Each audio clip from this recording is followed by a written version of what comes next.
189. That is right, 189 episodes of us giving you the best brown noise or whatever noise you want to call it on the wonderful spectrum of noise that Facebook and Instagram will like go, oh, this one will help reduce stress. We encourage stress. We are stressed, mister. We are. I am George Tarrant alongside the man who is Kenough for us all, Mr. Travis Croft. How are you, sir? I am fine and dandy. It's good to be back this week. We have we have an interesting show. I think this week it's going to be a little less packed now that we're back on schedule. Yeah. So there's that. We're going to have some political talk because I know you love politics. Absolutely. Everyone signs in for the politics. It's all about the politics. You know what? We'd probably make a lot more money if we chose a side, frankly. If we're gonna go all in. There's money to be made being an arsehole, right? So I've noticed a couple of my favorite people who make satirical film reviews on YouTube have started the edge to the right, and I understand that's my left hand, so correction is not required. But they're like going, they must make a lot of money being this horrible. So it's not to be under. We should pick a team, and just start saying, some Democrats or something. I don't know. It would be hard to do from here. Those damn people in the middle, they're the ones ruining this country. Damn centrists. But that's coming up with Bob Roberts, and we got our UF film of the week will be Asteroid City, and then we're going back 10 years to You're Next. Yes, absolutely. And of course, we will have Binge, Browse, Burn, ladies and gentlemen. And I've got a couple for that one lined up. Very good. Shall we crack on and talk about... Let's get on and talk about the legendary Bob Roberts. So this is the 1992 mockumentary, satirical comedy. Starring, written and directed and starring by Tim Robbins. A conservative folk singer turns his hand to politics, running for the US Senate. He is not above dirty tricks and a smear campaign to gain an advantage over his opponent. Quite the cast. This is one of the reasons I chose it. It's like, do you like to make it easy for George to get out of this? We don't want another Death Machine dead end. For long-term listeners will understand that one. But obviously, as we said, it stars Tim Robbins as the titular Bob Roberts. Giancarlo Esposito makes another appearance on the show this week as Bugs Raplin. Alan Rickman, I think recycling the accent he did in Die Hard when he pretends to be a hostage. Oh, don't hurt me. I think it's the same American accent he did in that film. And he can sing. Ray Wise, of course, he of Twin Peaks fame. Shep McGregor. Gore Vidal makes an appearance, the famous writer. David Strathairn. James Spader. Jack Black's first credited role. Helen Hunt pops up in a cameo. Pamela Reed, whose face you will recognize as one of those people you see in stuff. Fisher Stevens, Academy Award winner. Fisher Stevens, of course, pops up in an acting role here. Ned Bellamy. It's really, I think it's just called all his mates to come in and help out the production of this one. I think so. The IMDb tree says they all wanted to play newsreaders, and you can see that because a number of them too. So this is an interesting film. So this is from 1992. And one of the reasons I decided to watch it was having watched the trailer. I think I vaguely remember it coming out. I was fairly young at the time. But I remember watching the trailer. It was like, it did kind of remind me a little bit of the world we live in today, politically speaking, or our American friends live in, at least. And of course, we live in by proxy as a result of, in Australia, we've tagged our wagon to the Americans. So whatever happens there, it does kind of matter here. The idea of an outsider, rich outsider celebrity sort of coming in with some pretty radical right-wing ideas and kind of sweeping all before him in an unexpected way, and whose how to describe it, whose manner and their outsider status makes them almost immune to criticism of a kind that kind would of. not apply to other politicians in running for office. So of course everybody knows I'm referring to Bernie Sanders. The parallels with Trump and Trumpism are stark in this film, and it's that this film was made 30 years 25 years before the Trump movement really began to become a thing. And that is an interesting to see that someone was saw the way the wind was blowing so far ahead of the thing actually happening. That said, it's not supposed to be a comedy, and a lot of the quotes and the reviews say it's really, really funny, breathtakingly funny. I laughed once. Maybe it's because it's just a bit too real. I don't know. Yeah, I had exactly the same thought, and I kind of feel like it's a little too close to home now for it to actually be funny, because we have genuinely kind of lived through a variation of this, and it's insane. It's impressive. These Lucas Hart III and their continuing kind of indictments and things like that, and everyone talking about that. It's sort of like, okay, how many times can the Trump administration be indicted, and all of that stuff, and everything just in the famous line from Leon, it's sort of like bullets glide off you, you dance with them. That's what they do, and that's what's been done, and it's like, okay, is this maybe where kind of Donald Trump went, hey, you know what, I could do that? It's a little unnerving. It is, and I think maybe the last where you sort of see the Jack Black character and his friends, a group of young people who look up to and idolize Bob Roberts, and they start to form almost a cult. It's a cult-like attachment, which is to an outsider, like I guess to me and to us, that's what the Trump movement in the States looks like to us. Like it looks like a cult where everything he says is right, every criticism of him is a lie, and he can do no wrong. And whereas I can't remember the actual American presidential candidate, it was in 2004. He shouted funny at an event once. That was it. His challenge for president was over because he shouted funny.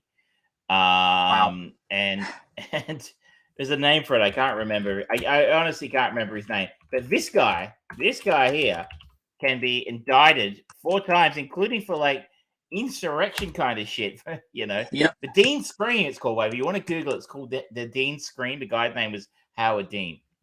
Scream. Trump can be Trump can get it for all this stuff, and like gets more popular. It makes him stronger. It's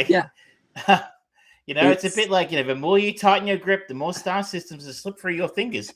And that kind of describes Bob here in the sense that there's nothing he can do.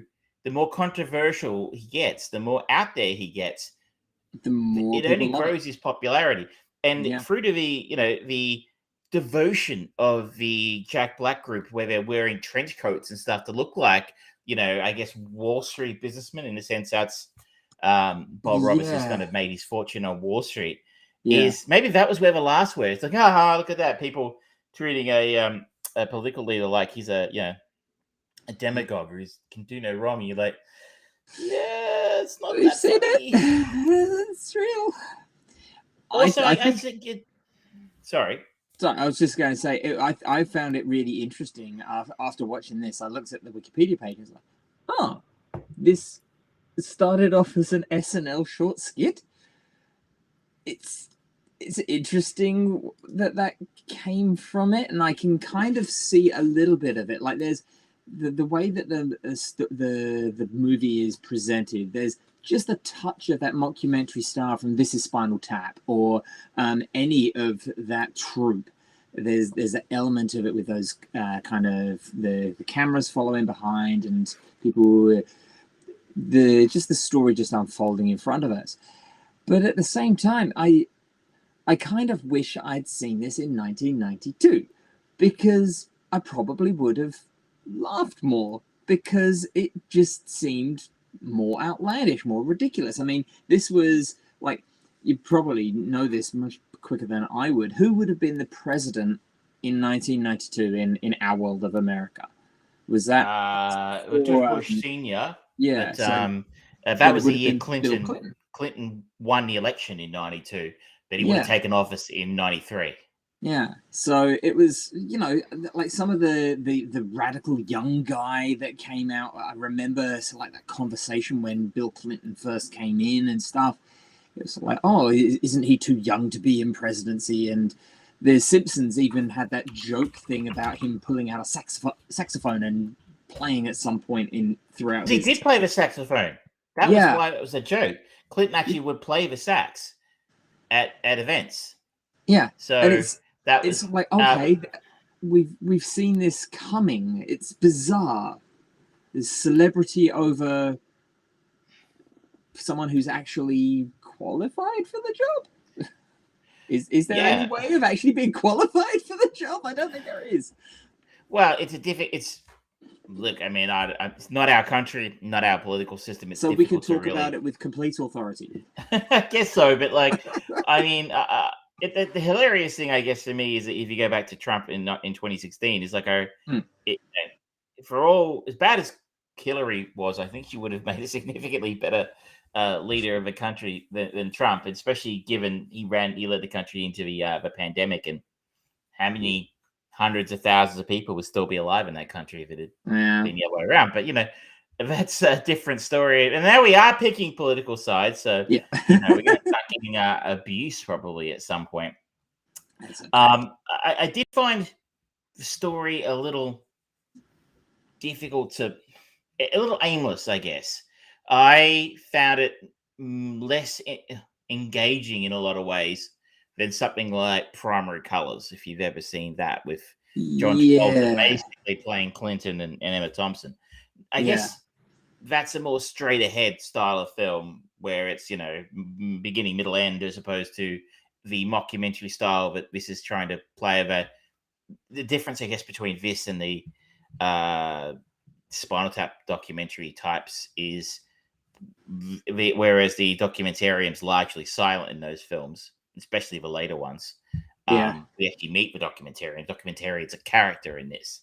But I sort of thought the story just kind of meandered along a little bit in places, and I don't know, it didn't really seem to go anywhere until it started to really pick up, probably in the third act for me. Though, I thought Giancarlo Esposito was good in this again. Yes. It's interesting to see him pop up yet again. Like, I don't think I'd ever noticed him before he played, the Chicken Man in Gus in Breaking Bad and in Better Call Saul. I'm working my way through Better Call Saul's final season again now, and he's so fucking good in that. But like, you pop him on, he's actually, his second build character in this. He was in, of course, Do the Right Thing a few months ago we watched. And totally unrecognizable as well. Completely different type of character for one he's become most famous for playing now. He's now basically famous for playing villains. Yeah. And he does that well. Whereas he's sort of the edgy radical in both of these sort of films in a way. But I really thought the third act for this really kind of took my breath away in the end, actually. Despite it kind of sagged in the middle a little for me and just didn't really go anywhere in the middle of it, and showing us what a horrible person Bob was, who writes some reasonably catchy country songs, folk songs. But the shooting of Bob, I thought, was where this really the rubber started to hit the road in this. Yeah, I think so too. And I think that is kind of maybe by design.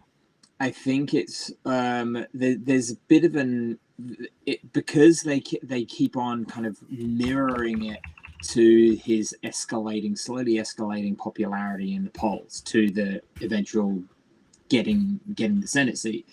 It's that idea of you can start a plate spinning on a stick, but eventually the wobble becomes more and more and more and more absurd, and you end up as the person trying to control it, you're just doing even more absurd things just to keep this plate going. And I think that is kind of what Tim Robbins might be trying to actually kind of allude to with the escalation of it. So like people are just enjoying him as a bit of a comic relief, so to speak. He's popular because of the music. And then as the first shift in it is when Jack Black and these other brothers are there, and they're just kind of very uncomfortably excited to see Bob, and then it just becoming more fanatical, and then the borderline worship that Bob gets to the end, no matter how much the plate has spun and the bullshit in the songs that he is spouting. He's the plate, and everyone else is just spinning to keep it in control. It's I think it's kind of intentionally done.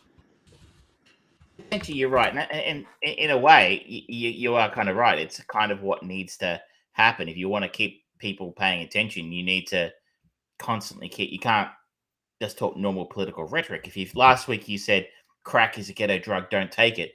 This week you need to say something even more outrageous to kind of keep people's attention on you, because it was interesting during the Trump years, him doing things that would have been considered unthinkable, in the previous, administration, became ho-hum. We don't even notice this shit anymore until he does something completely wacko, like tell somebody classified information or something and go, oh, well, I did classify, you make a fair point. One thing I liked on I thought was an interesting choice for Bob Roberts' character was him being a direct pushback against the 60s and pointing it out on numerous occasions. There were 60s, such a, I'd say worshipped, but so fondly looked back upon by the boomers, and in entertainment and film, we look back at the 60s as, this utopian time of free love and peace and great music and amazing social change, and he's almost a direct reaction against that. And you see it in the album titles, which are direct ripoffs of Bob Dylan ones. Like the times are changing back. Or Bob on Bob, which is a rip on Blonde, and it's the pushback of conservatism, of tradition against those ideals that came from the 60s of freedom and equality and liberalism and those sorts of things, free love, that kind of thing. They were pushed back in the 60s against that conservatism, but now this is Bob Roberts and that conservative movement now pushing back. And it's really interesting that Tim has seen that 30 years ago as something, because I see a lot of that today. There's a whole movement. I don't know if you've ever heard of a trad wife movement, of women who choose to live as if they were 50s housewives, and complete submission to their partners and husbands. It's a thing. And the pushback of tradition against. I always kind of thought I found it very strange, considering the upbringing that we had. You kind of thought, progress was a straight line, that you sort of moved into one direction, at different speeds, but you always moved towards it. But you don't stop and think that is going to, what was there before is now is going to push back against it at some point in time. Yeah, I feel like I am making no sense at all. So no. I get it entirely, because I have people come in and just saying, "Oh, I like the old traditional ways of doing things." It's like, oh, the ones where there's more errors, more possibility of your money being stolen, blah blah blah blah blah. You like that, do you? Like, oh, it's just so much easier. I have conversations with people who come in, they're like, oh, it's ridiculous. I can't go to the post office anymore to do these payments. I'm like, okay, well, where's your post office? It's like, it's in the shopping center. Like, so is it really any different? Just coming to a different location? It's like, oh, this is the way that it's been done all these years. It's like, well, okay, seems like it's not actually a big deal for you, but all right, whatever, that's fine. I am a member of a Facebook group, which is looks at sort of old Melbourne, lots of photos of what Melbourne used to look like once upon a time. And I like that kind of thing because I'm a bit of a geek for that. And without fail, if it's a photo of a city, for example, there'll be a boomer in there going, "Whoa, it's better back in those days. You get a car park on the street, and there was no one on the road." Oh, we haven't made any progress in this city. Without fail, there's always one in the comments. Of course. And I've sort of taken now to sort of going, yeah, but life was a lot better back then. Unless you were black, a woman, gay, different in any way, shape, or form. Anyone who wasn't a white, straight man, And I'm so not a social justice warrior, but it's just fucking true that, it's life is a lot better back then for everyone. Only for white guys, generally speaking, we're like for everyone. Addendum. Like everyone who and they get really cranky when you point that out to them. So it's, I guess, I just still to be a bit of a shit, really, and stir them up. But I think these are some of the ideas that tangentially, at least, Bob Roberts is playing with. Bob is the reaction, the pushback against all the progress that had been made up to that point in time.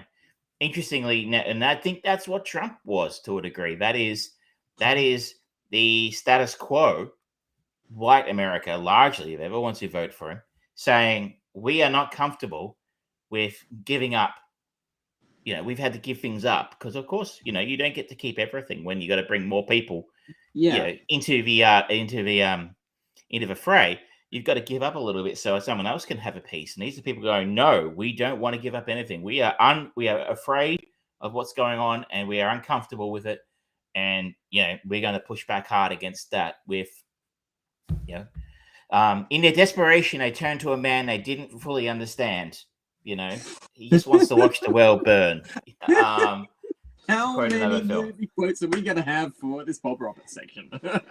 Which is one of the things I love about The Dark Knight is that it almost predicted Trumpism as well. That I think is the interesting part of Bob Roberts. I don't know.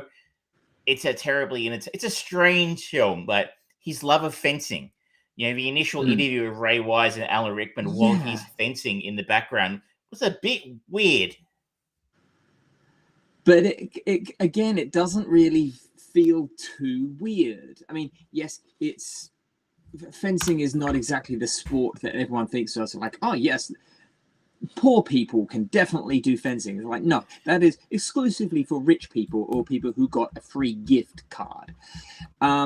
So it kind of fits with that conservative thing, but it's also like how many times in the first kind of 150 days of Trump's regime did the news kind of say, Trump's at Mar-a-Lago shooting holes again. Like, okay, it's just another version of that. But I kind of like this movie overall, and I think it largely succeeds in what it's trying to do. The comedy element of it doesn't quite ring to me anymore because it does just feel a little too close to home. But it definitely, I mean, Tim Robbins has become kind of synonymous in Hollywood in particular for his political activist. Very liberal. Kind of, he's a very, very liberal man. And the fact that this came from an SNL sketch and he was able to string together an actually very interesting movie that prophesied the future of politics in America. He seems to have quite a good idea of sort of like how politics moves.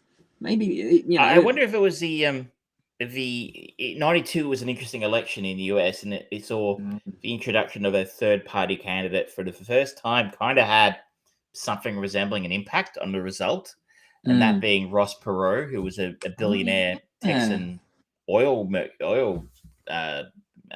oil man, I think, where he so, made his yeah. money, and he didn't win any states or anything, but he had enough of an impact that he was actually included in the debates, and there's some argument that he maybe took votes off Bush, which helped Clinton win.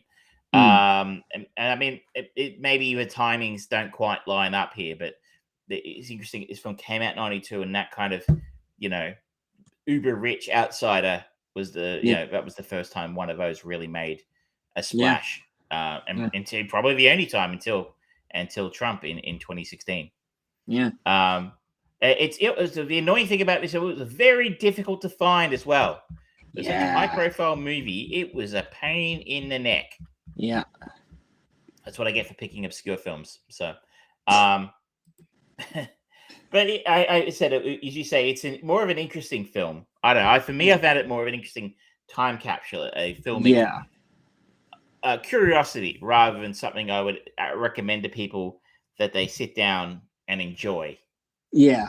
I don't think the comedy has lasted, not in any kind of negative way, where, like we saw an article, I think it was Joe Blow, that you reposted about Grease being difficult to watch and challenging and not socially appropriate anymore. It's like, mind you, I think I said that when I saw that film in 2020.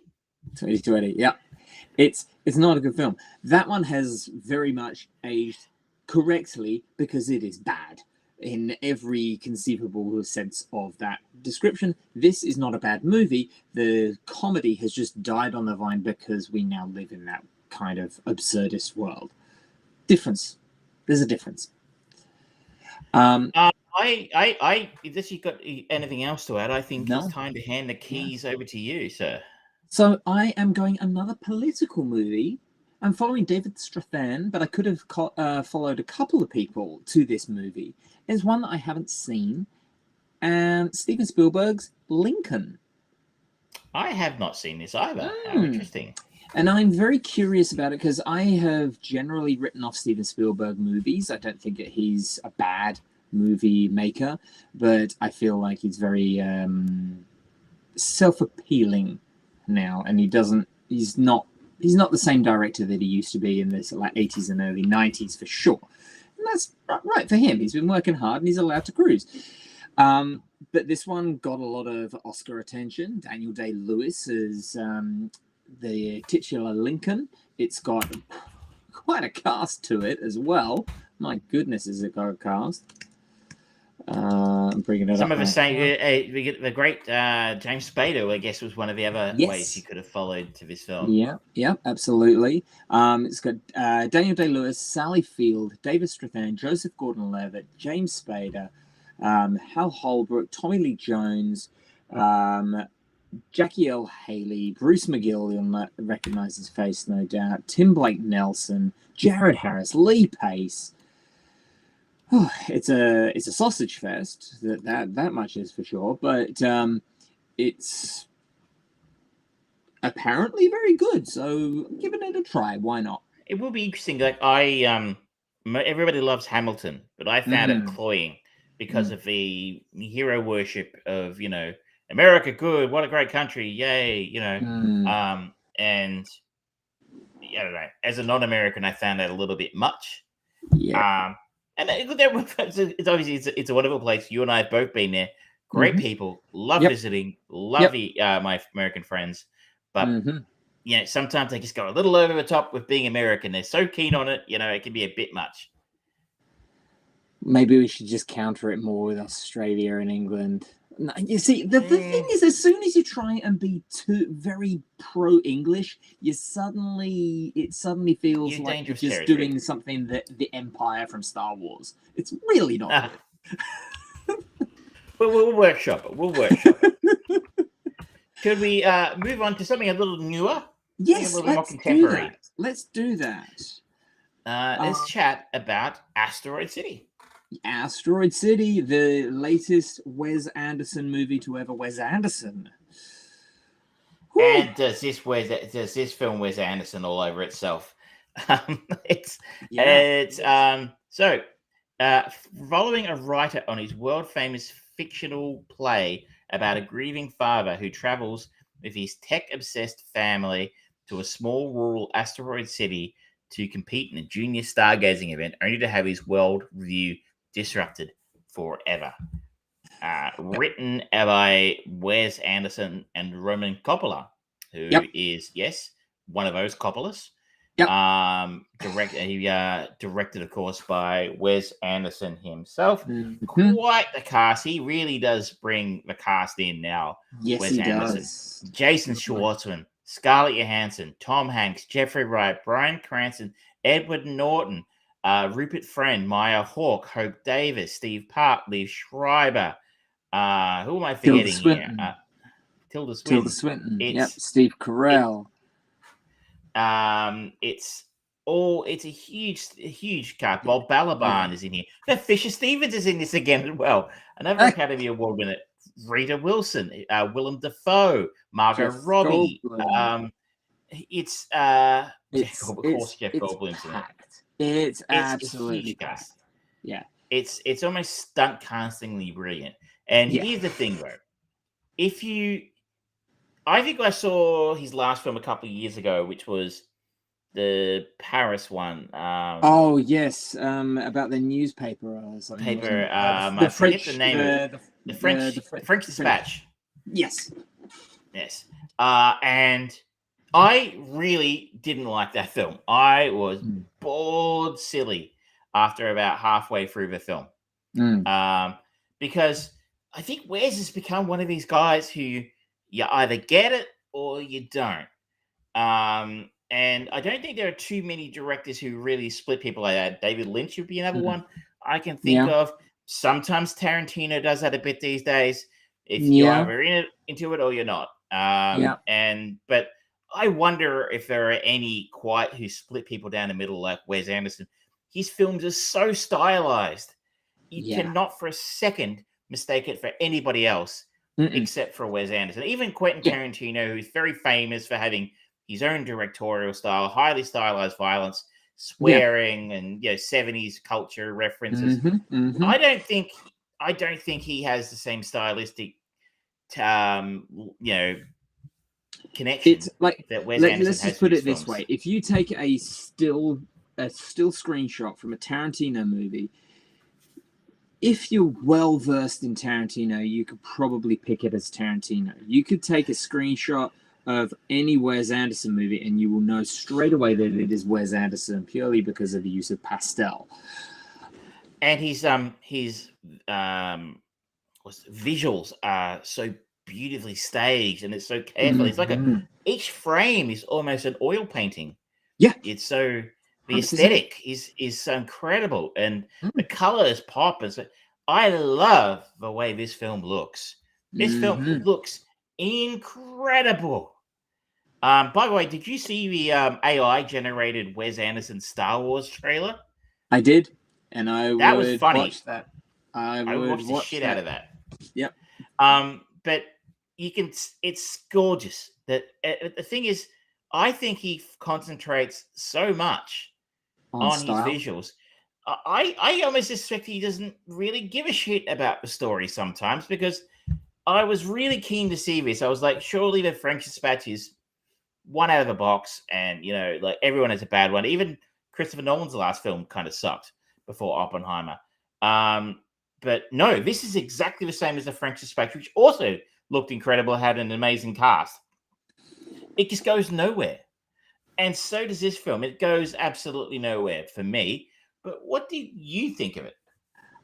I think I'm still on board the Wes Anderson train, but his sense of he's not really pushing himself in any way, shape, or form. He has refined the visual style so meticulously. Like his last three films, at the very least, are so minutely designed.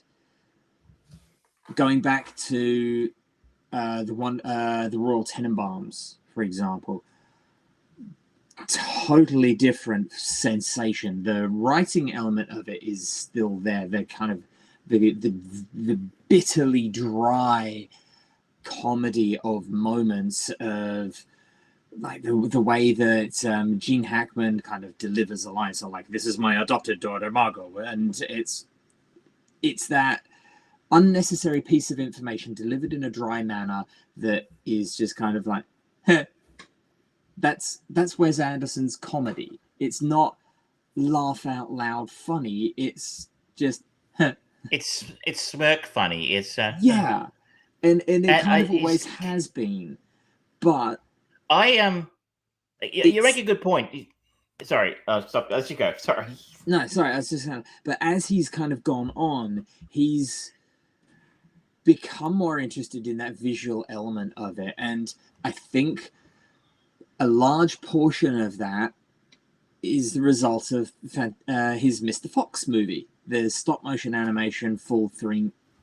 There, it completely pandered in every single sense to his now very obvious obsession with detail, to minute detail. That was stop motion animation, and he loves that. And he has used stop motion animation in some degree throughout every one of his following films, from the animals in Life Aquatic with Steve Zissou to the alien in Asteroid City.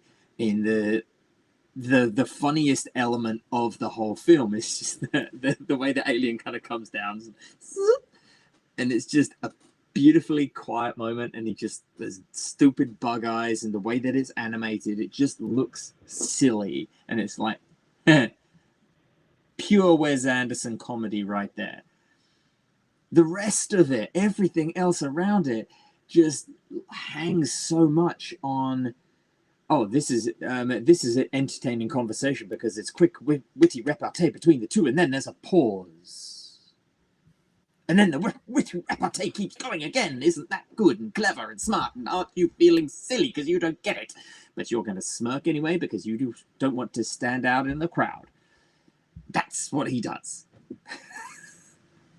And it's very frustrating. I think you're right. I liked Isle of Dogs quite a bit, so I maybe that's kind of misled me a little bit here. I find the dialogue difficult to listen to. It's sort of a lot of it's fast talky, very, as you sort of said, almost very, very snappy sort of. I almost feel like I need to have the subtitles on sometimes to understand what the fuck's going on. I guess the core of it, he reminds me a little of David O. Russell. I remember David O. Russell years ago said he wasn't interested in character. He was interested in characters, not story. Yeah. And I think maybe Wes Anderson's been to the same school.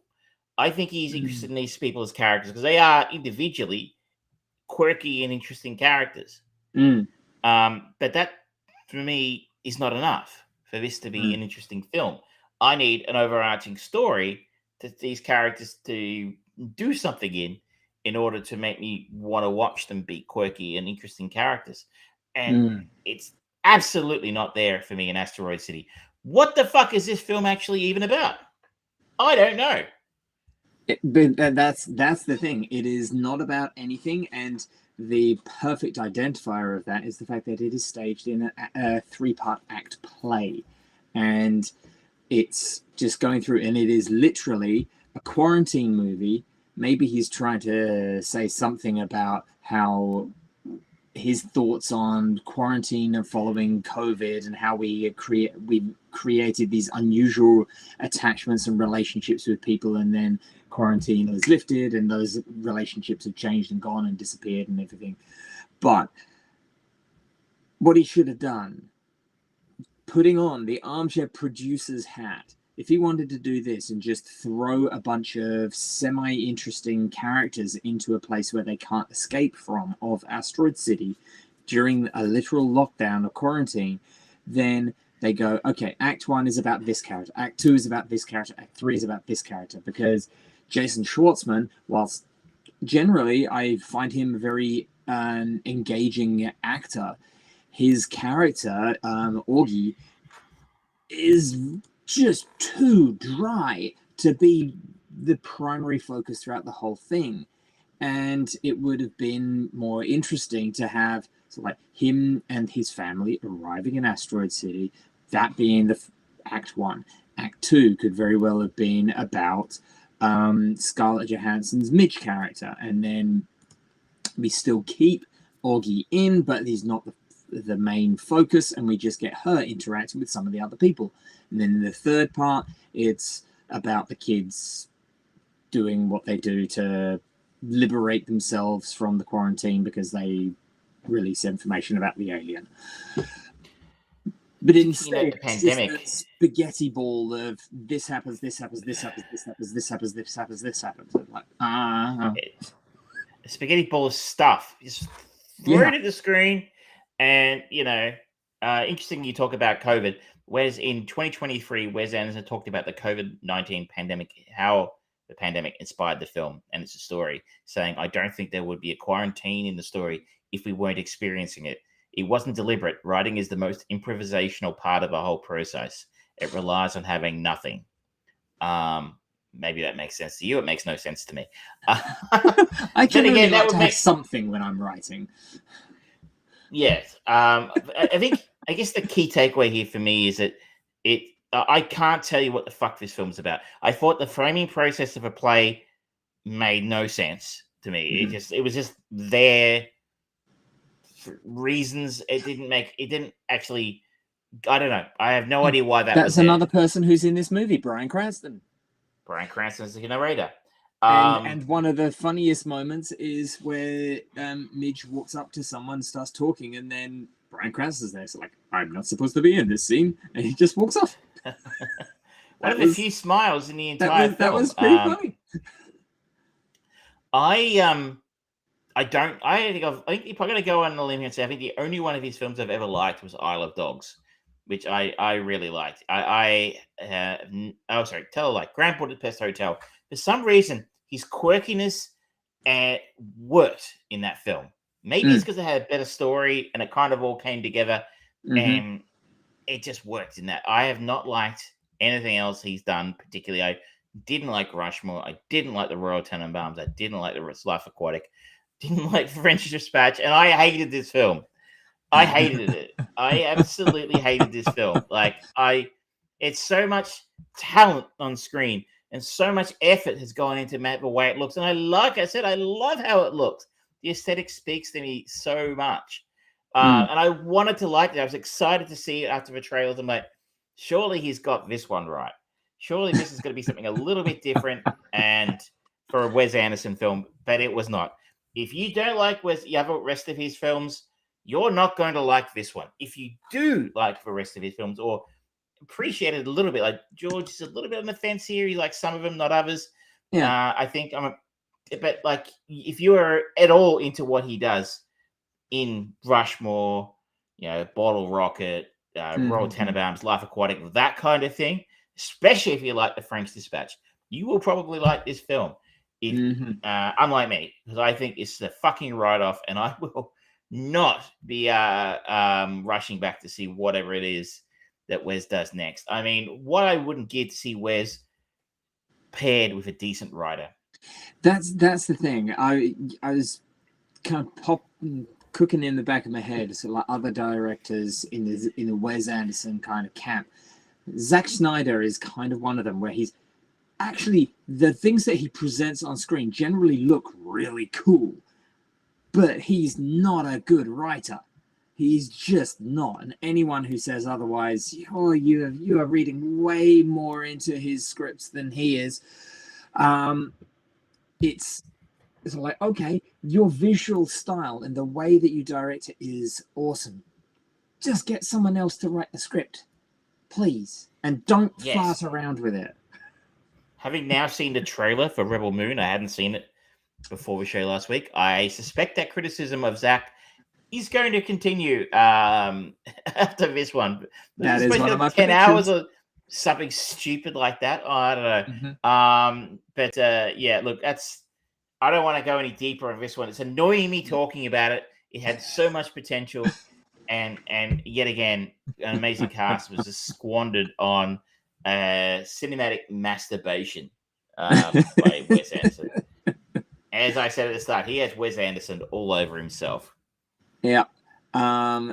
Managed to double his budget It was $25 million budget, 50 million box office. It's hard to make your box office back these days. People aren't really going back to the cinema unless it's something big, you know. I understand Blue Beetle has just limped over the line to 100 million itself, which is not good for DC. No.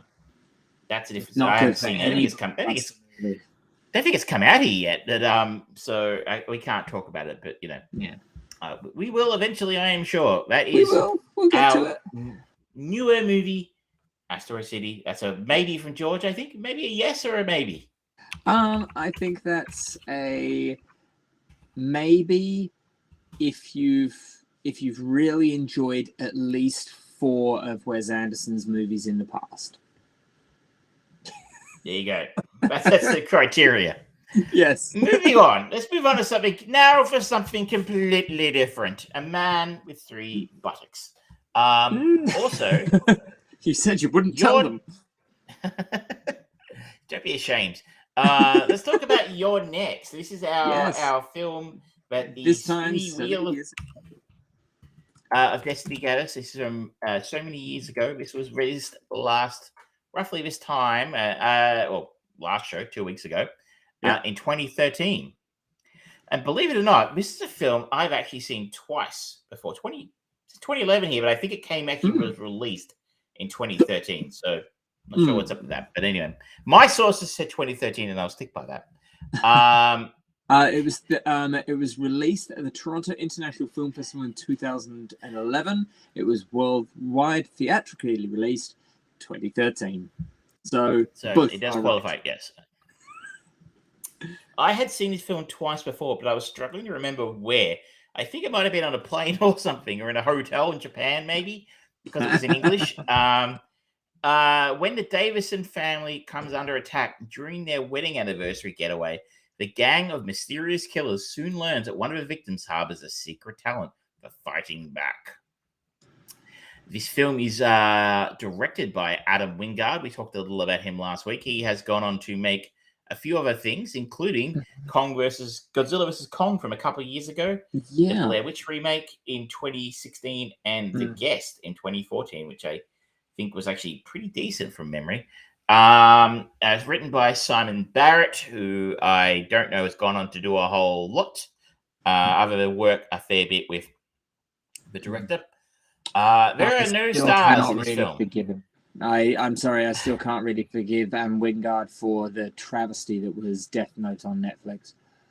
Oh, you haven't seen it, so don't. I'm saving you. Well, I wouldn't have anyway, because it's not really my jam. It's based on a manga, isn't it? Yes. I generally give those a wide berth. Even if I like manga, I'd probably give them a wide berth. You noted last week their record for live action adaptations is not good.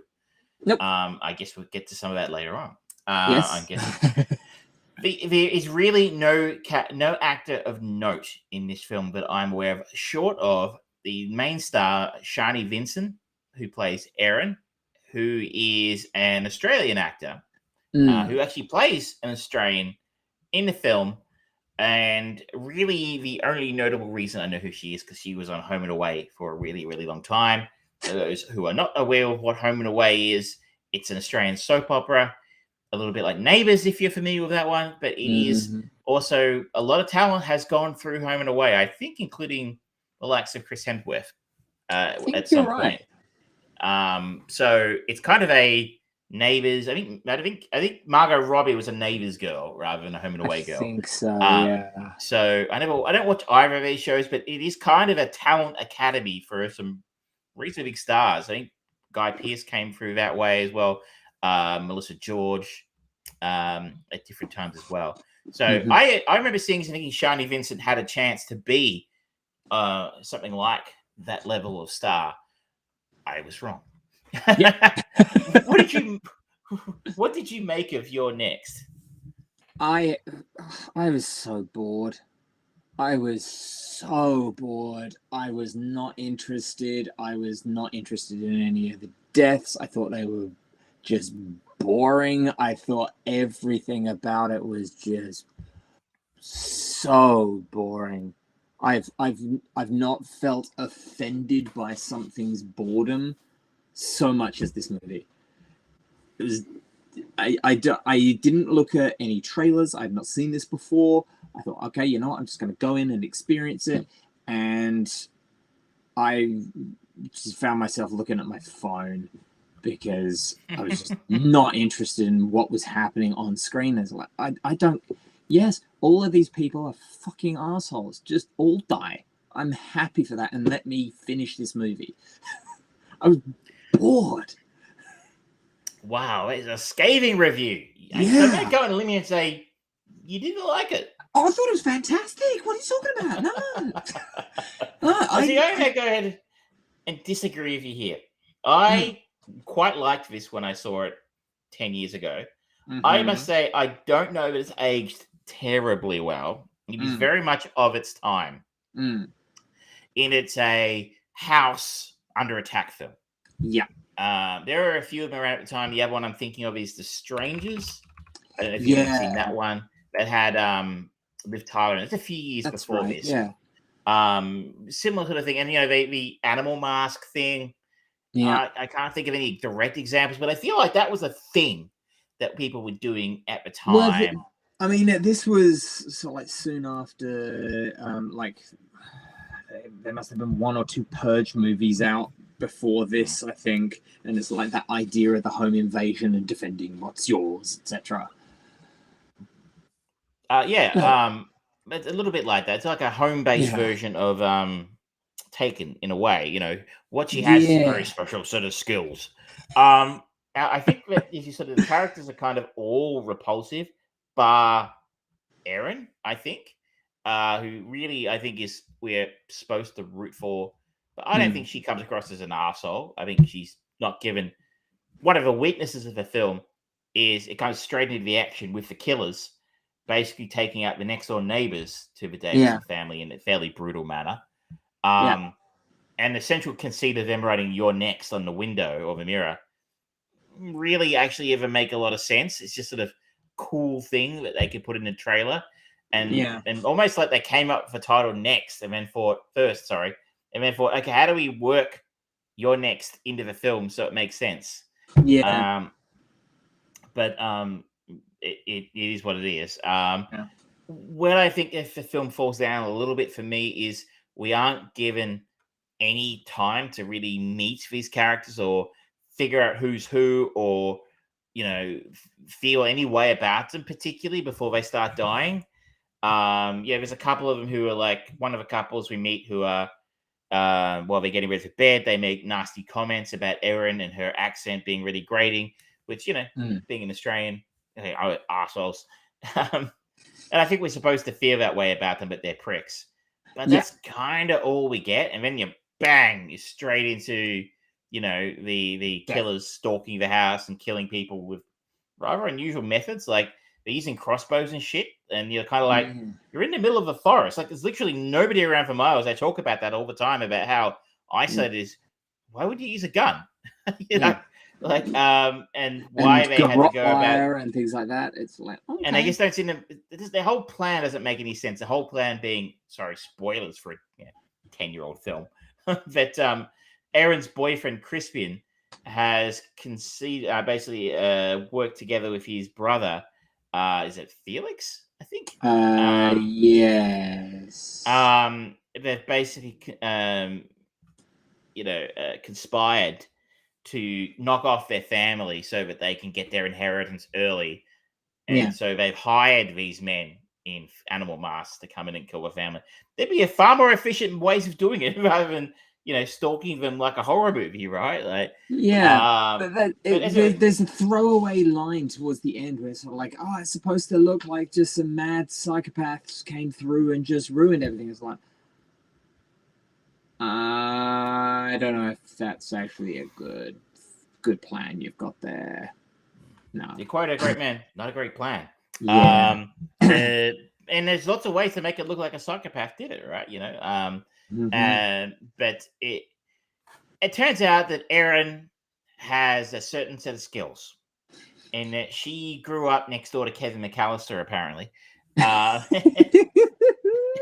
and goes full on adult style Home Alone on the guys, and is apparently very good at killing people. And there's like one line that kind of explains it. Oh, my dad and mum were survivalists, and I grew up in a commune or something, and I had to learn how to survive and nuclear war or something. And like, okay. I think, I don't know. I kind of think the film goes in a slightly more interesting angle at that point in time, in the sense that I think that's a nice way of her putting that she spent a lot of time playing Fallout. Yeah, well, I've played a lot of Fallout too, but I don't know that I can take on a bunch of psychopaths and kill people with a blender, which she does at the end. But I liked the idea of it, instead of it being the damsel in distress in most slasher films, the damsel becomes the hunter in this film. Well, let's talk about that, because I feel like for a long time now, that has not been the norm of the damsel in distress. She is the one who, and it has now become kind of stereotypical and boring for it to be the woman who kind of comes together. It's like, yeah, we embrace that. I love it. We had fantastic kind of character development of the character of Laurie through the Halloween series with Jamie Lee Curtis, and so many other elements of that. Like one of the most famous ones, and especially I would imagine inspired the Scream series. It's kind of half of the course for. I think it's a bit different to Scream, though, in the sense that Sydney in those films isn't the hunter. She is a upgrade to the screaming girl in Friday the 13th. Fair point. She is not particularly. She survives, and she has some wits about her. But she doesn't end up hunting the hunters, which is what Erin does in this film. Is she's dangerous, and they don't know they're being hunted necessarily, but in the end, she's the apex predator in this film. I'm not saying it hasn't happened. I don't know it's been done quite like this before, and I don't think it's been done particularly well. I should note. Yeah. Its flaws were on display for me quite a lot this time around. And I think I might have given it too much of a pass the first time I saw it. As I said, it's showing its age in parts. Yeah. It was $1 million budget as well. So maybe we're being a little hypercritical of something that was done on $1 million. What my problem with it is the stuff that it didn't do well doesn't cost money. Yeah. I'm not sitting here saying the CGI sucked, because I don't know. I thought the effects were okay, really. Yeah. It was reasonably gory. If you like that kind of thing, and I do. I think it's a better story, a little bit more. Keep it in your pants a little bit longer, filmmakers, before you start killing people. Yeah, and make us feel something about at least some of these characters. You know, if people like within 5 minutes of being introduced, they're getting knocked off, and you're like, why should I care about that? Like it's the more interesting one. Is something like Scream, where we got Drew Barrymore being killed in the first 5 minutes. But then the rest of the characters we got to meet and got to know, and they were well-written, likable, interesting characters, and then you can start doing things with them. So something like that might have worked, I think, a little bit better. I think the filmmaker isn't a particularly talented filmmaker, and I don't think Simon Barrett's a particularly great writer. Apparently, they are part of something called the Mumblegore film movement. Okay. Sure. Which is kind of like low-rent, sort of, guerrilla-style filmmaking. But anyway, it's, I don't know, it maybe, as I said, it's obvious to me now maybe why Shani didn't quite make it in Hollywood. Yeah. There were certain elements of it, like it's kind of trying to be a bit of a comedy as well, and I will admit that I did find it funny where what's his fucking name, Crispian at the end says, I'm a pacifist, I don't like the sight of blood. It's like, okay, that is mildly funny, but at the same time it's too little too late and not funny enough. Well, it was the wheel decided for us, and the wheel will decide for us again. Yes. Well, I spin the wheel for this week. Yes, please do. Okay, we have some interesting choices that might be hard to find this week, so we will spin the Okay. wheel. And it looks like we're going to the 90s. Oh, We are. Oh, 1993 is the winner. So okay. we What are getting? going to see a film shot in Australia, but not an Favoritism. Australian, but Favoritism. not an Australian film. But we are seeing Fortress, starring Christopher Lambert. Christopher Lambert. I And remember Kurtwood Smith. this movie. Yes. Wow. I think they almost remade it a few years ago, that Guy Pearce film where he was a prison in space. Yeah, that wasn't too bad. I remember seeing this film on VHS when it came out. Yeah. With my best friend at the time, and it's not on stream anywhere, so we're gonna have to work out, see if I can find us a copy somewhere. Apparently, it's not available anymore. But this is a what would you describe it? A sci-fi horror action thing? Yeah, it's almost a little bit like if someone's went, you know that opening prison sequence from The Running Man? Let's kind of set a whole movie with that idea, but it's I love that. This thing did well though. It was a high-grossing film at the time. Yeah, I think they made a sequel, if I'm not mistaken. they did. Yeah, I don't know if Christopher Lambert was involved. In fairness, but that will be next week's.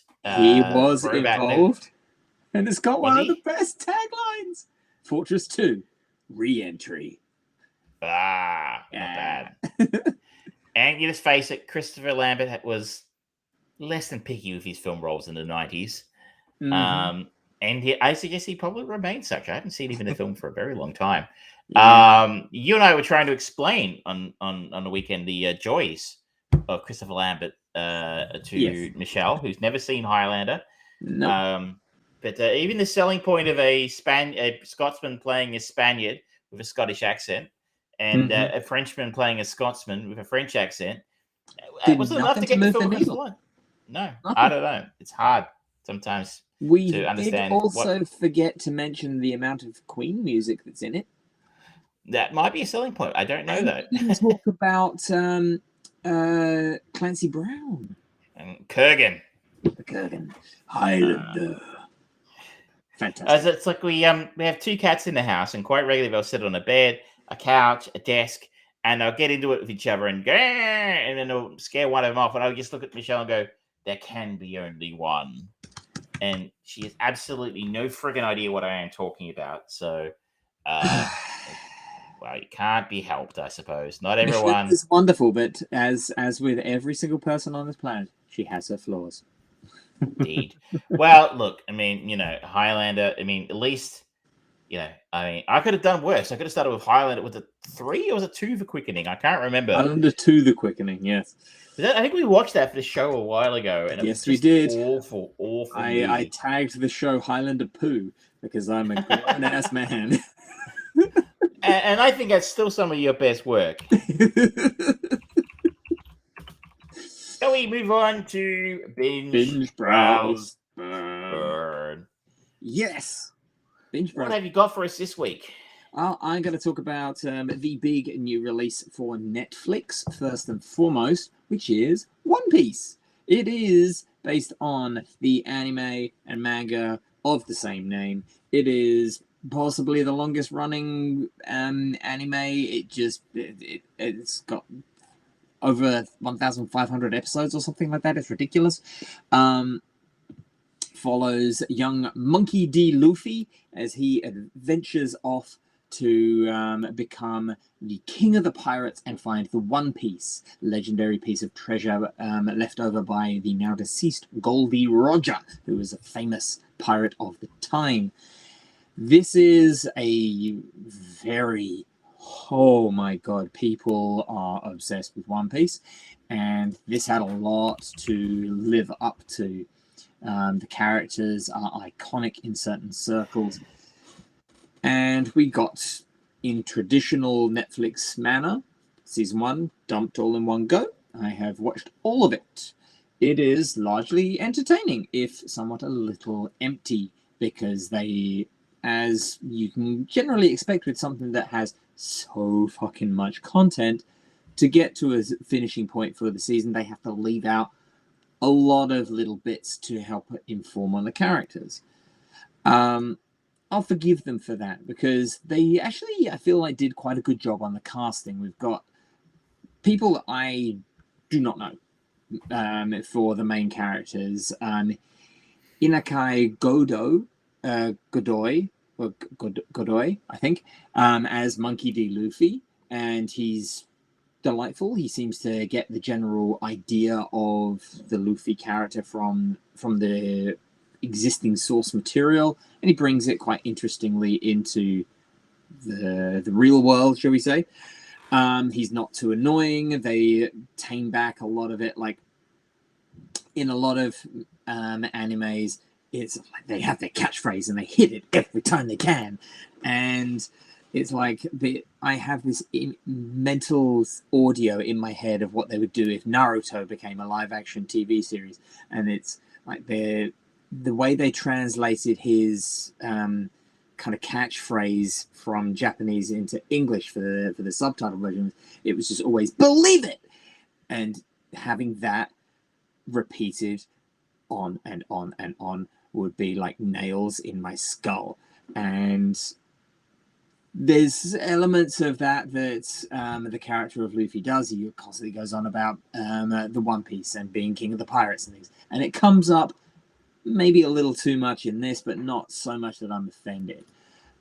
You've got Emily Rudd, who plays Nami, Macanio,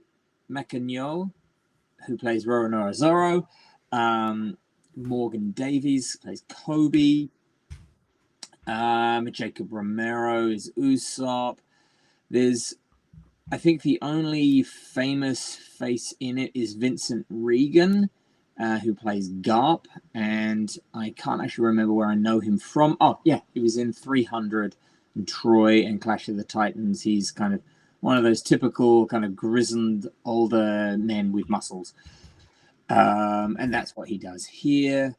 I feel like there was someone else in it that I recognized, but I can't remember their name, so move on. It's fine. The episodes are an hour long, so you're getting a good amount of content. The action sequences are quite good. The special effects of Luffy's kind of stretching ability are pretty good. Overall, they do a fine job. I think it's a good starting point. And as is always the case with anything based on a manga, it just gets bigger and bigger and bigger from there. The main villain of this chapter, shall we say, is Arlong, who is a fish person. He's got a swordfish kind of nose, and the prosthetics look pretty good, and the way that they move in the water and stuff. They've invested time into making this look good. I don't know if this is going to get much in the way of new business that aren't already invested in One Piece, because it's a little obtuse. I enjoy One Piece. I've watched a lot of it. But even I kind of can look at it and go, whew, you got to kind of know a lot. You got to already be invested. It's a bit like when the Legend of Vox Machina came out, and you gave it a try. There's like, no, there's too much. There's too much in jokes and too much required reading before I can enjoy this. I feel like there's maybe not quite to that level, but it's close. It's close. So I would give it a browse for the lay person, but it's a strong. But for the fan, for a fan, I give it a high brows. I am going to go a soft brows. Mm-hmm. I don't know if I've talked about this before, but I'm coming back to it if I am. But season 3 of Only Murders in the Building. You have not brought this up before. I think I talked about season 1 when that came out a couple of years ago. We both, and I think... And you talked about season 2. And I think I had the same result in season 1 that I'm having here. I start strong, and the first few episodes really grab me, pull me in, and I go, yeah, I want to see this. See more of this. And as it goes on, the less interesting the seasons get. To the point where I don't know if I ever finished season 1, to be honest, or season 2. I get about halfway through and go, oh, I can't be bothered. It's just quirky people being quirky for the sake of being quirky. And I don't know, the jokes just seem to... It's like we don't have enough steam to get the story across the line. It almost like that would work better as a 2-hour Knives Out style special or something like that for me. I should note here, I'm on my own here. I think the season 3's episodes are all in the 7 and 8, so I should note they're going down as the season goes on.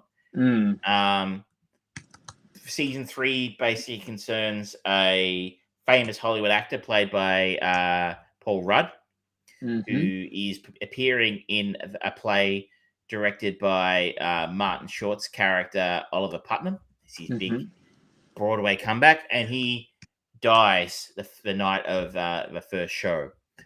Again, in the apartment building they all live in, after being shoved down a elevator shaft.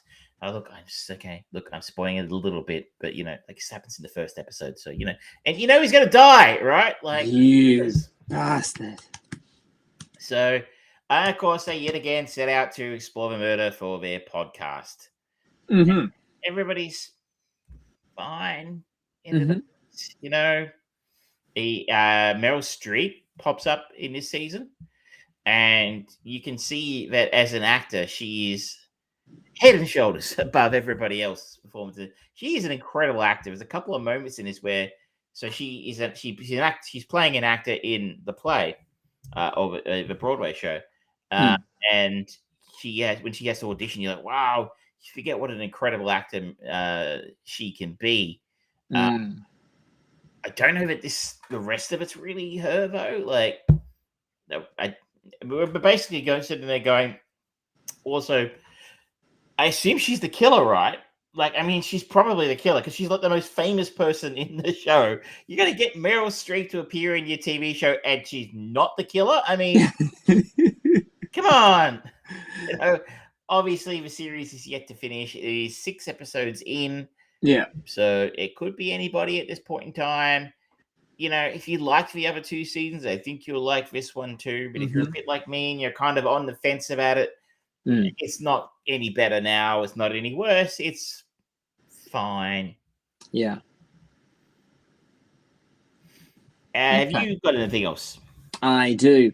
I've got 2 more things. One of them. You remember last year, I think it was, the Adam Driver dinosaurs space movie 64? 65? Yeah. I think it was. I watched that. I shouldn't have. It didn't look good. It looked a bit like After Earth. It's better than After Earth. That's for sure. Yeah, graphically it looks better. The story overall is about the same. Adam Driver is fine. If I was his agent, I would just be so desperately saying, "Look, Adam, don't do major movies. You clearly aren't interested in them. You clearly don't put effort in. When it's an indie movie or an alternative movie, then yes, you really bring the goods. But every time he's been in a major motion picture, it's like, okay, I'm bored." And Word on the street is he's going to be in the sequel to Heat. Yeah, and apparently he's one of the contenders for in the Fantastic Four as well. It's like, ooh, no, just no. I would be giving Marvel a very wide berth right now. I mean, they're kind of the sinking ship. Yeah, well, anything attached to Disney, frankly. So unsurprisingly, I'm going to give 64 a big burn. No. The one that I would like to talk a little bit about is another Disney property. It is the latest piece of Schmoosh, Star Wars, and that is the Ahsoka series. We've got 4 episodes out now, and as is the rule that I laid down, it is to pass every time.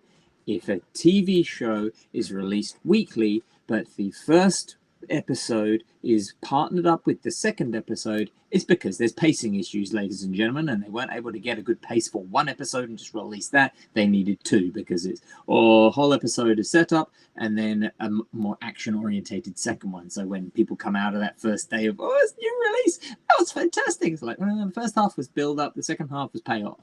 That's what happened with Infinity War. This is Dave Filoni. Is everyone who loves Star Wars loves Dave Filoni because Dave Filoni is a Star Wars fan, and he is making Star Wars for the Star Wars fans. He's one of the prime people behind Mandalorian. He's been involved in, or one of the reasons why the Clone Wars and Star Wars Rebels and all of that stuff is popular and people love it and love what he's done. Ahsoka is based on the character of Ahsoka, which was introduced in the Clone Wars animated series, which became very, very popular, wasn't able to finish the final season or something, and they came out with Rebels and the Bad Batch to kind of finish those stories off.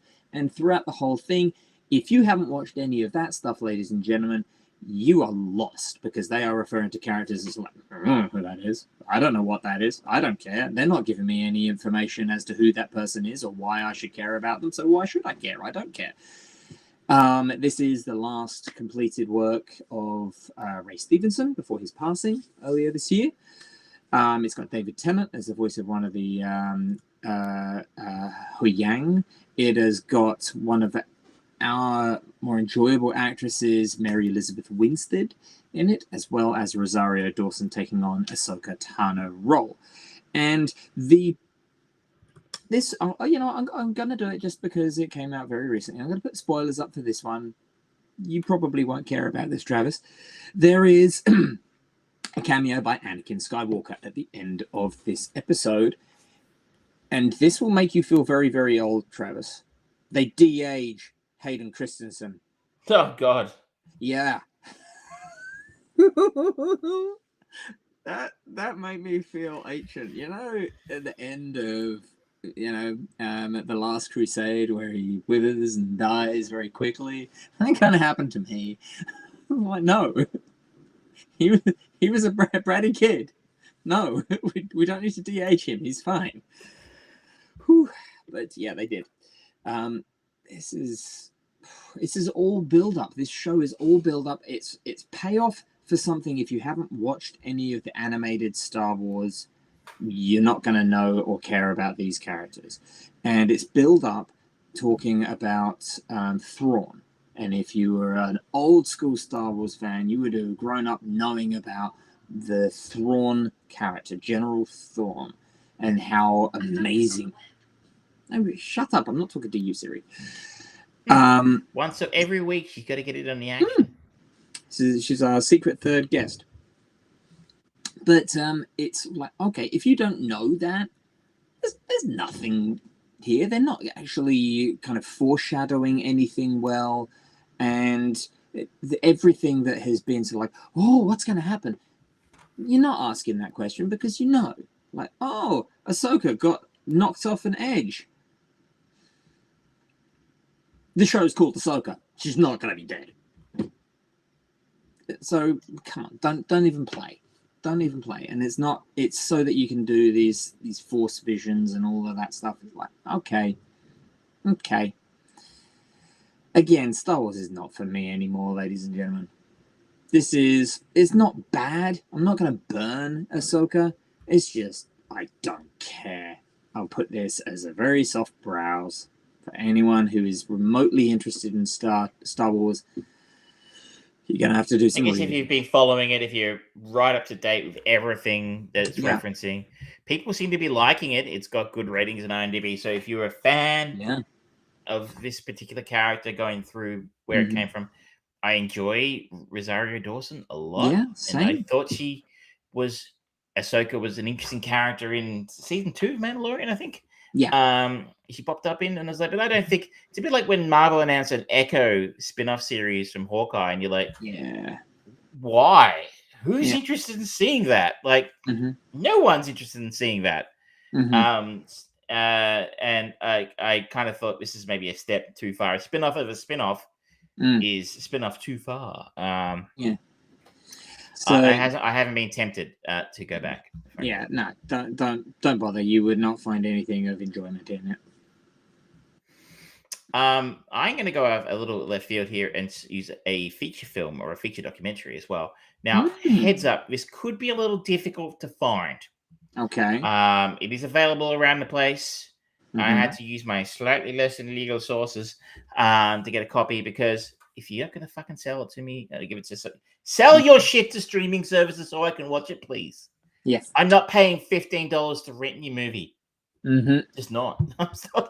Rent your movie. Rent. Not buy, rent. The film is Recorder, the Marion Stokes project. And this is a documentary about the titular Marion Stokes. Not a particularly notable person, but someone who did something extraordinary.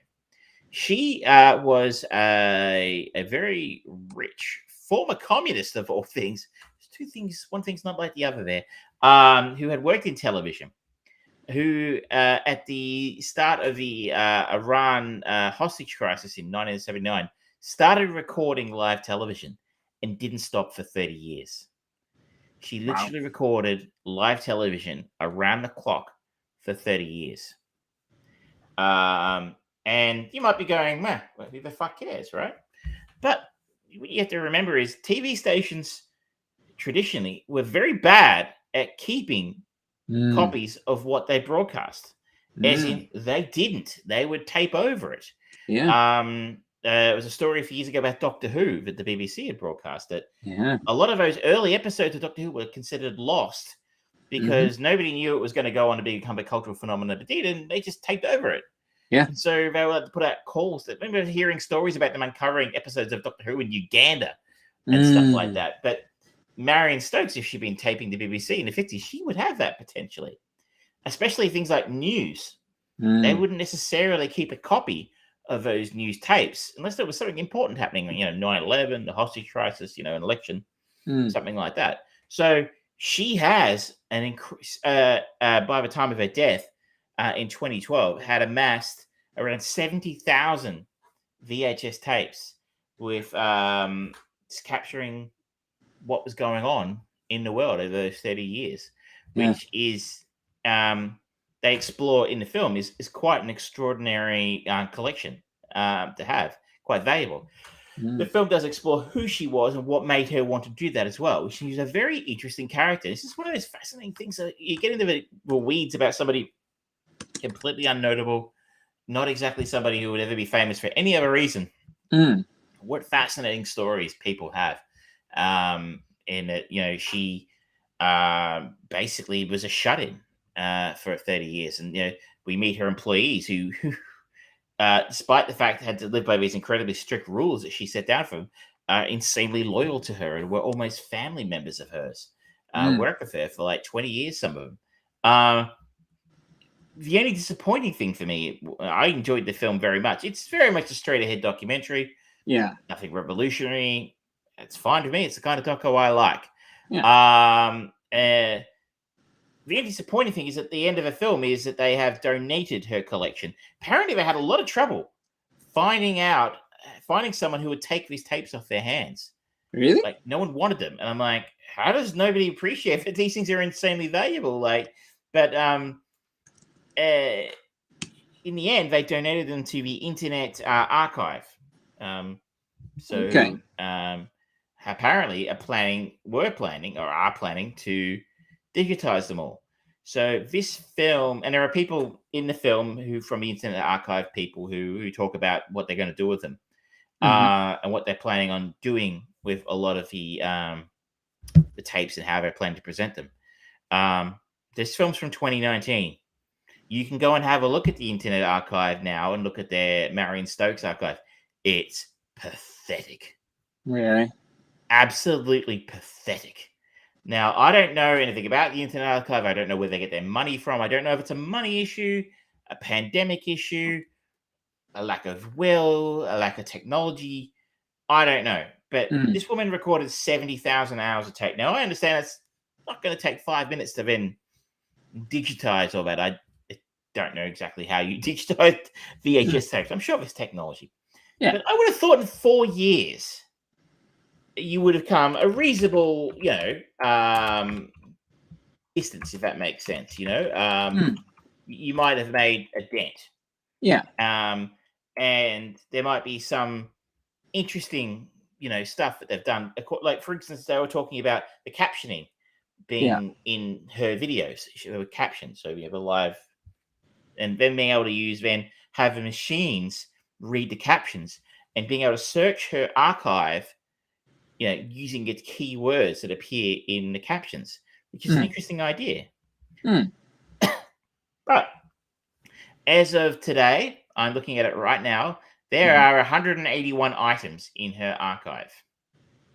The Marion Stokes archive. That's 70,000 tapes, and they have managed to somehow turn that into 181 things. I like it. Doesn't seem like a lot of progress to me. Yeah. So, be what it is, Okay. I don't know what to make of that, but I guess they're doing something with it, but they're awfully slow. I just sort of thought to myself, I watched this film and I'm like, oh, cool. I can just now, 4 years ago, I can jump on and start to explore some of that archive. I guess the only other thing that's in there that might be is copyright stuff, I guess. Maybe. I don't know. Maybe. I was wondering how, anyway, I'm sorry, I'm off topic. Never happens. If you like good documentaries, like a really fascinating deep dive into something you probably knew nothing about, and you're going to walk out the other side and want to be an expert about, Recorder, the Marion Stokes Project, you can rent it, like I said, for $15. If you're rich, like Marion was, you might want to do that. But otherwise, if you see it playing at a festival near you, or you can find a copy other ways, like I did, go for your life. Jeez, $15 to rent? Rent. Jeez Louise. Okay. I mean, talk about pricing yourself out of the market. I mean, It's like, we don't want people to watch this, so we'll just price it high. You know what I mean? For an independent film like this, I might have paid for it, but you know what I mean? Like, $15 is just US. That's a bit much considering what the dollar's doing, right? It's about $23 or something to rent the film. And I'm not going to do that. Sorry. No, thank you. Dude, that's why only so little been translated. Travis. They're using the funds from this movie. So this is a soft binge for me. Okay. All right. Interesting collection there. Well, that brings us to the end of the show, I think. Look at that. Probably hour 27. Yeah, hour 27. Thank you so much, ladies and gentlemen, for joining us for episode 189 of the Armchair Producers. We had our chain movie of the week, Bob Roberts, following on from last episode's Smokin' Aces. Incidentally, the podcast version of Smokin' Aces will be live in just a few minutes after this show. We are going to be talking about Lincoln from Steven Spielberg as the new chain movie following David Strathairn and David Spade from Bob Roberts. We talked about the Wes Anderson movie to end all Wes Anderson movies, Asteroid City. This time, so many years ago, we talked about You're Next, and we have got the delightful Fortress, which, if memory serves, I think him and his wife both get imprisoned because they have a second child, and there's like limits on how many babies you can have, and you don't have any licensing and things like that. So, interesting one. And of course, we will have a fresh round of Binge, Browse, and Burn. If you have any questions, comments, thoughts, recommendations for the show, please don't forget to reach out to us at EvilTrav, at The Fried Brain on Twitter, Facebook.com/Armchair Producers, YouTube.com/Armchair Producers. We're everywhere. Great to hear from you. But until next time, ladies and gentlemen, thank you very much, and good night. Good night.